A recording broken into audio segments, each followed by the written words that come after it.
السلام علیکم۔ علامہ ضمیر احمد نقوی صاحب پاکستان بلکہ میں سمجھتا ہوں کہ عالمی شہرت یافتہ فرقہ جعفریہ سے تعلق رکھنے والے ایک بہترین مقرر، بہترین خطیب اور ایک عالم دین ہے۔ میں سمجھتا ہوں کہ شاید ہی اس وقت علامہ صاحب کو کوئی نہ جانتا ہو۔ یہاں پہ میں ایک حدیث آپ کی خدمت میں عرض کرنا چاہتا ہوں۔ آپ اللہ جس کا مفہوم ہے اللہ کا مشمع فرمائے کہ جو شخص کسی مسلمان کی پردہ پوشی فرماتا ہے، اللہ تبارک و تعالی بروز محشر اس کی پردہ پوشی فرمائیں گے، اور جو کسی مسلمان کی پردہ دری کرتا ہے اللہ اس شخص کی پردہ دری فرمائیں گے۔ اب آپ میری بات کو غور سے سمجھیے۔ علامہ صاحب فقہ جعفریہ کے ایک بہت نامور اور ایک بہت بڑے انسان ہیں۔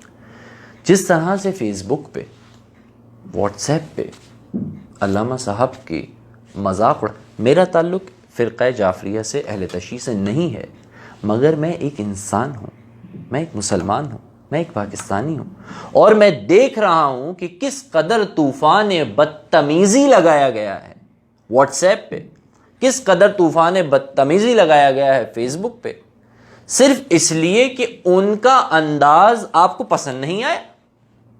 صرف یہ وجہ تھی کہ ان کی بات سے آپ کو اختلاف تھا، اور اختلاف کرنے کا کیا یہ طریقہ ہے کہ کسی کی زندگی کی ایسی تیسی کر دی جائے، کسی کی شخصیت کے ایسی تیسی کر دیا جائے، کسی کی، یعنی آپ اندازہ لگائیے کہ علامہ صاحب کہ میرا دل دکھ رہا تھا۔ میں نے کل علامہ صاحب کی ایک ویڈیو دیکھی، اس میں وہ انتہائی دکھی تھے۔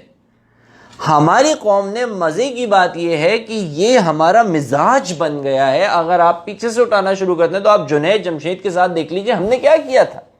اس جنید جمشید شہید رحمۃ اللہ علیہ، ان بیچارے کی ایک بات سے اختلاف ہوا تھا، ایسا رگڑا کہ 17 سال ایک آدمی نے دین کو دے دیے، سب کچھ ختم کر کے منہ سے غلطی سے نکلا ہوا ایک جملہ پکڑ کے اس کی ایسی تیسی کر ڈالی تھی۔ اسی طرح آپ مولانا طارق جمیل صاحب کو اٹھا لیجیے، اگر انہوں نے کہیں غلطی سے عمران خان صاحب کی تعریف کر دی یا کسی کی تعریف کر دی، ایسا پکڑا ہم نے اس چیز کو، اور ایسی تیسی کرتے ہیں۔ یا ہم آپ وزیر اعظم صاحب کو اٹھا لیں، یا آپ کسی کو بھی اٹھا لیں، کسی کی ماں، بہن، بیٹی کو ہم ذلیل کرنے میں کوئی کسر نہیں چھوڑتے، کسی کی سوشل لائف، پرسنل لائف کی ایسی تیسی کرنے میں کوئی کسر نہیں چھوڑتے۔ یار مجھے بتائیے، ہم مہذب قوم ہیں یا نہیں ہیں، یا بننے کا ارادہ ہے بھی کہ نہیں ہے؟ کیا یہ اختلاف کا طریقہ ہوتا ہے؟ کیا ضمیر احمد نقوی صاحب کی فیملی نہیں ہے؟ کیا ان کے بیوی بچے نہیں ہیں؟ کیا وہ لوگوں سے روزانہ ملتے نہیں ہوں گے؟ کیا ان کا حلقہ احباب نہیں ہے؟ ہم نے اپنی تفریح کی خاطر ان سے اختلاف رائے رکھنے پہ کیا کر دیا ہے سوشل میڈیا پہ؟ چلو مان لیا ان کے پاس کورونا کا علاج ہے یا نہیں ہے، اگر ہوگا بھی، ایک مثال دے رہا ہوں، میں نہیں کہہ رہا ہے یا نہیں ہے، ہوگا بھی، کہ اس طوفان بدتمیزی کے بعد کوئی کچھ بتائے گا، آپ کے فائدے کی بات کرے گا؟ لہٰذا کوئی نہیں کرے گا۔ یار یہ ایک عقل کی بات ہے، کون کرے گا؟ کسی کی آپ ایسی تیسی کر دو اور پھر آپ بولو یار ذرا ڈاکٹر صاحب دوا دے دیں۔ کیسے دے گا ڈاکٹر آپ کو دوا؟ آپ تو اس کو گالیاں دے رہے تھے باہر۔ خدا را میں یہ ہاتھ جوڑ کے گزارش کرتا ہوں، بس کر دیں علامہ صاحب کا مذاق اڑانا، بس کر دو یار۔ چاہے فقہی، میں نہیں سمجھتا کہ علامہ صاحب کا مذاق اگر اڑایا جا رہا ہے تو اس کے پیچھے کوئی فقہی اختلاف نہیں ہے، صرف تفریح ہے۔ یار تفریح کی بھی حد ہوتی ہے، ایسے نہیں کرو، ایسے نہ کریں آپ۔ میں نے لٹرلی ابھی کل ان کی ایک پرسنل کسی جگہ پہ انہوں نے گفتگو کی، ہی واز ایکسٹریملی ہرٹ، بہت بری طرح سے دکھی ہیں۔ تو خدا کا واسطہ ہے، آپ لوگوں سے گزارش کر رہا ہوں میں، بس کر دیں علامہ صاحب کو مذاق اڑانا، اور بس کر دیں اس مزاج کو۔